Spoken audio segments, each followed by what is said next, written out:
If you consider yourself a film person, it's nearly impossible that you haven't heard of Letterboxd, the social media app where you can log, rate and review every movie you're watching or have ever watched. Basically, it's like Instagram for movie fans, where instead of learning what your friends had for breakfast, you get to see what they watched last night and how they felt about it. And instead of following Cristiano Ronaldo, people follow Martin Scorsese. Yep, even Martin Scorsese is on Letterboxd. And he's not alone. The Florida's project director Sean Baker, the Bears Ayo Edebiri, Michael Mann of Heat, and the Idol's Rachel Sennett are all hanging out there too. In the last few years, Letterboxd has gone stratospheric and passed 12 million members as of 2024. That's a lot of people talking movies. Letterboxd is making waves both online and on the red carpet. Armed with their signature tricolor microphone, they're heating up major events like the BAFTAs. Oh, and did I mention they won the 2024 People's Voice Webby Award in the Entertainment App category? Yeah, they're kind of a big deal. So, has Letterboxd completely outshined IMDb and Rotten Tomatoes to become the ultimate film review site? Stick around to find out. Today we'll delve into how the platform came to life, who is using it, what makes it so special, and how it's changing the way we think about film criticism. I'm Polina Giff, and let's start.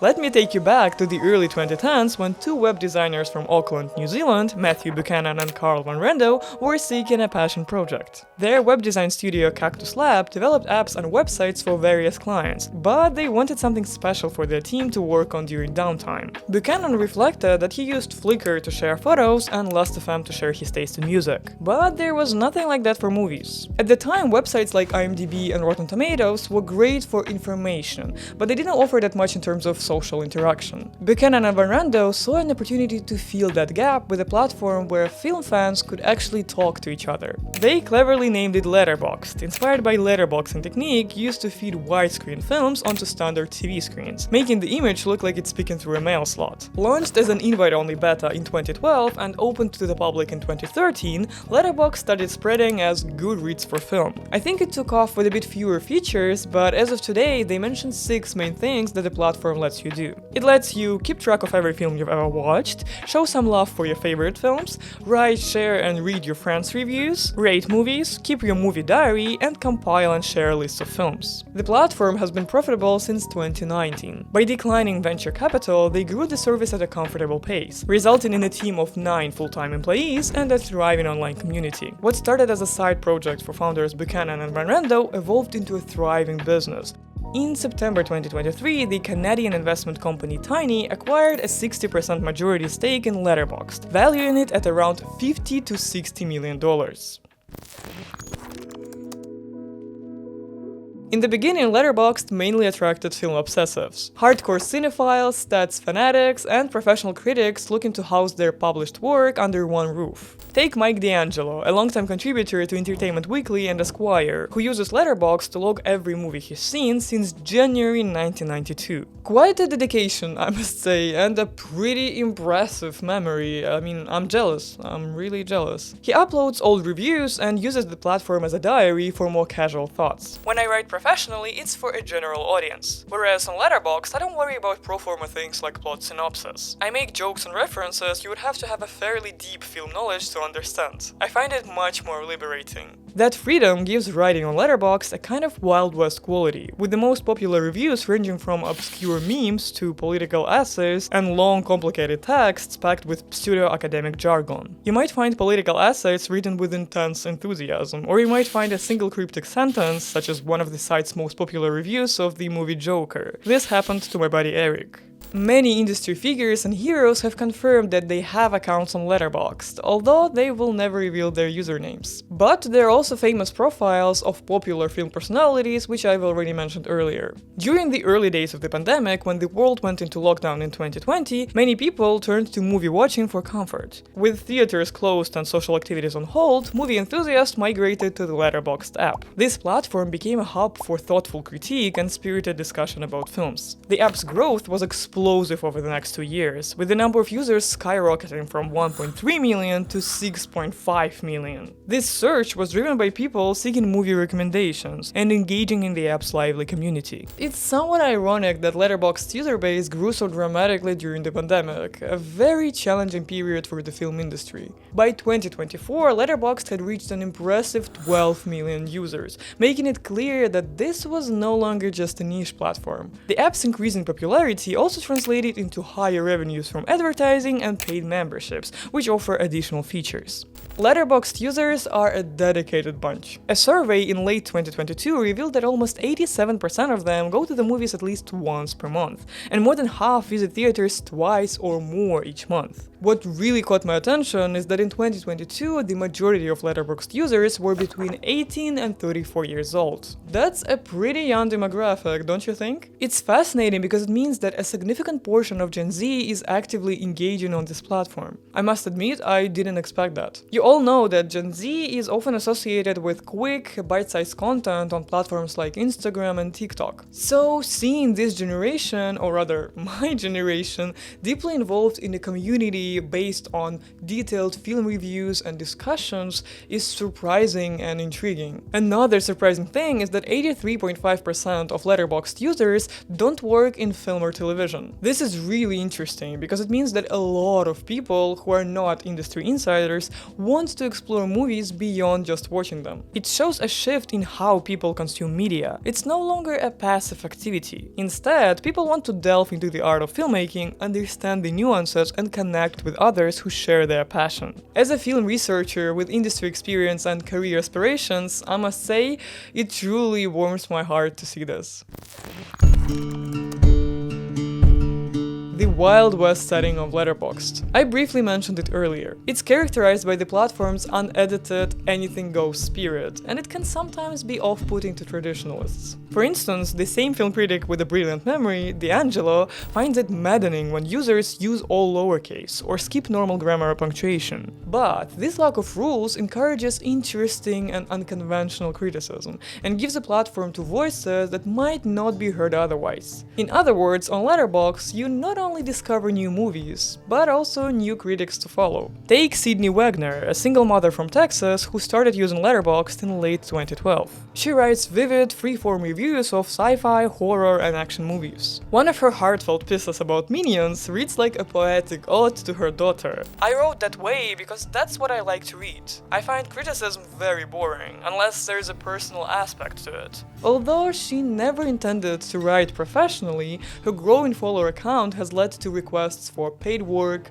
guest appearances on film podcasts, and commissions from several film review websites like Film Freak Central. Another popular user, Lucy May, joined Letterboxd in 2015 and has more than 120,000 followers. Living in her hometown of Illinois and working at a movie theater, Lucy spends her spare time watching and writing about movies. She calls herself a Letterboxd era critic, appreciating this modern wave of criticism where a lot of the old rules are being thrown out the window.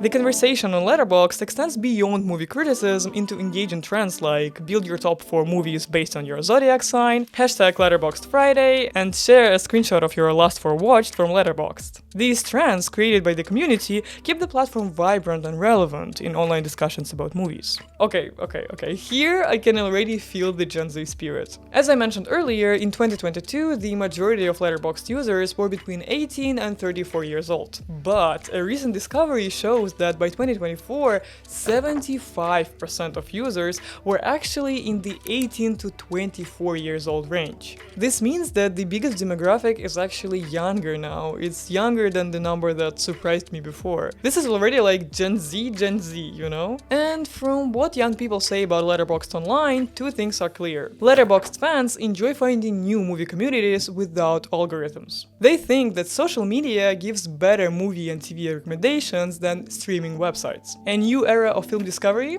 Let's see. More recently, Letterboxd has introduced a popular series of video interviews called 4 Favorites. In these videos, a host, usually at a red carpet event, asks a notable filmmaker or actor the dreaded question. My 4 favorite films ever? Oh god. The responses range from hilariously awkward to panicked, creating perfect content for memes or viral videos which are highly valued on the internet, and which are highly valued among Gen Z. No, I won't do this. I won't. Oh, it's for Letterboxd? Oh, I told some of them that we're Letterboxd is not only great at going viral and making film criticism accessible to everyone, but it's also just fun. They managed to create this vibe of the old days of Twitter. Celebrities post humorous reviews and fans race to share the funniest one-liners, like the popular Saltburn review. Sometimes you just have to bottom your way to the top. 56,000 likes. People are passionate about Letterboxd in a way you don't see with other social media. You won't find TikTok users with TikTok tote bags or people loudly proclaiming their love for Instagram. But with Letterboxd, it's different. Letterboxd has nailed being younger, cooler, and more culturally relevant. Saying you're a Letterboxer is basically a short way of saying that you're into movies more than the average MCU fan. Proudly showing off your love for Letterboxd is a way to demonstrate your superior cinephilia. Letterboxd to movie fans is like the New Yorker to magazine enthusiasts, or Goodreads to book lovers. This is a quick reminder for you that if you're enjoying the video so far, please hit the like button. It will really help me as a small YouTuber. Thank you so much, and let's go back to Letterboxd.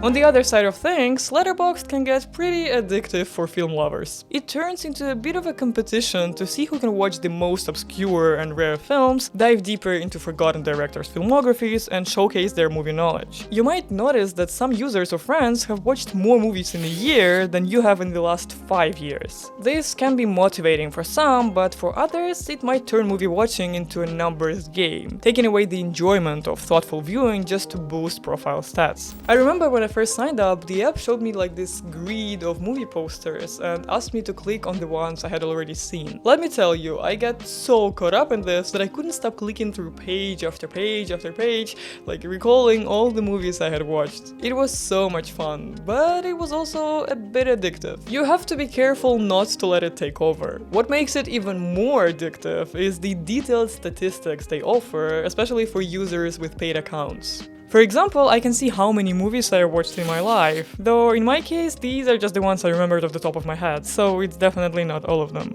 It also tracks how many directors' films I've seen, the number of countries they come from, and so on. To give you some perspective, these are the stats of the top IndieWire critic David Ehrlich. This man has watched almost 3,000 films in his life. Pretty impressive, huh? Now let's compare that to our friend Mike D'Angelo, whose dedication we've already discussed before. He's seen over 9,000 films in his lifetime. In 2023 alone, D'Angelo watched almost 400 movies, which adds up to 656 hours. That's almost a full month of non-stop movie watching. Just wow. What I also found interesting, in 2024, the only films he gave 4 stars to were Challengers and The Wonderful Story of Henry Sugar and 3 more. He rated them higher than the second part of the Dune. Very interesting. Letterboxd also lets you feature your favorite films by decade or year. It shows you charts of how many movies you've seen from their top 250, IMDb's top 250, Oscar winners, Cannes Prize winners, and so on. It tracks your most watched genres, countries, directors, and highest rated films. For example, I discovered which actors I apparently like the most, though I cannot be confident because, as I told you, I haven't logged all the movies I've watched yet. Yeah, Samuel L. Jackson and John Ratzenberger are at the top of my list right now. I didn't see that coming at all. I also found out I've watched a fair number of movies from every continent except Africa. I only have 2 films from there at the moment, and I think I really need to fix that. If you have any good African film recommendations, guys, please drop them in the comments below. Another cool feature of Letterboxd is the customized badges they create for movies like Barbie, Portrait of a Lady on Fire, and Everything Everywhere All at Once. You can even change the app icon colors to match seasons like Christmas or Halloween, or themes like Barbie, Oppenheimer, and Spider-Man animation. This focus on aesthetics and design appeals to perfectionists who love organizing everything beautifully. For example, paid account holders can manually choose posters for their favorite films, perfecting their lists visually. Some users even create massive collections ranked by color, which looks somewhat cool, I must admit, but also crazy. I just cannot imagine how much time was spent on this.